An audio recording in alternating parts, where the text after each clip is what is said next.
হঠাৎ পা মচকে গেলে যে তিনটি কাজ করবেন: ১. মচকে যাওয়া স্থানে বরফ ধরে রাখুন। ২. পায়ের নিচে বালিশ রেখে সোজা হয়ে শুয়ে থাকুন।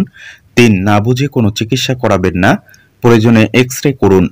জেনে নিন কোন ব্যথায় কি খাবেন: পেশির ব্যথায় পুদিনা পাতা, দাঁতের ব্যথায় লবঙ্গ, কানের ব্যথায় রসুন, বুকের ব্যথায় আপেল সিডার ভিনেগার, পুরনো ব্যথায় হলুদ। গর্ভকালীন সময়ে বেশি শুয়ে থাকলে যে সকল ক্ষতি হতে পারে: ১. পেটের নিচের দিকে ব্যথা হয়। ২. ওজন অতিরিক্ত বৃদ্ধি পায়। ৩. নর্মাল ডেলিভারি হওয়ার সম্ভাবনা কমে যায়। ৪. শিশুর মাথা বড় হয়ে যায়। ৫.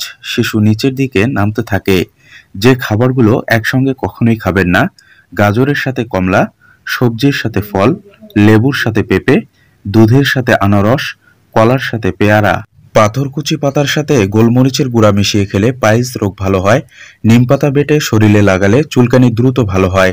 নিয়মিত থানকুনি পাতার রস খেলে ঘুমের সমস্যা দূর হয়। দাঁতের ব্যথা উপশমে লবঙ্গ অত্যন্ত উপকারী। খালি পেটে লেবু পানির উপকারিতা: ত্বকের সৌন্দর্য বৃদ্ধি করে, পুষ্টির ঘাটতি পূরণ করে, হজম শক্তি বৃদ্ধি করে, কিডনির পাথর প্রতিরোধ করে, ওজন কমাতে সাহায্য করে, টিবি রোগের চিকিৎসায় কাজে দেয়, শরীর হাইড্রেট রাখে। হাঁটার উপকারিতাগুলো জানুন: ১. স্মৃতিশক্তি বৃদ্ধি করে। ২. ভালো ঘুমে সহায়তা করে। ৩. হাড় ও পেশি মজবুত করে। ৪. শরীরে শক্তি দেয়। ৫. ওজন কমে।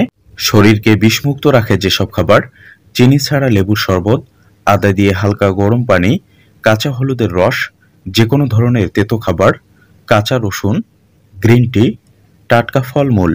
সকালে খালি পেটে কাজু বাদাম খেলে ক্যালসিয়ামের অভাব দূর হয়। প্রতিদিন ইউসুফগুলের ভুসি খেলে পেটের স্বাস্থ্য ভালো থাকে।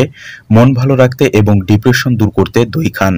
কাঁচা ডিম এবং আমলকির রস একসাথে মিশিয়ে চুলের গোড়ায় লাগালে চুলের গোড়া মজবুত হয় এবং চুল পড়া বন্ধ হয়।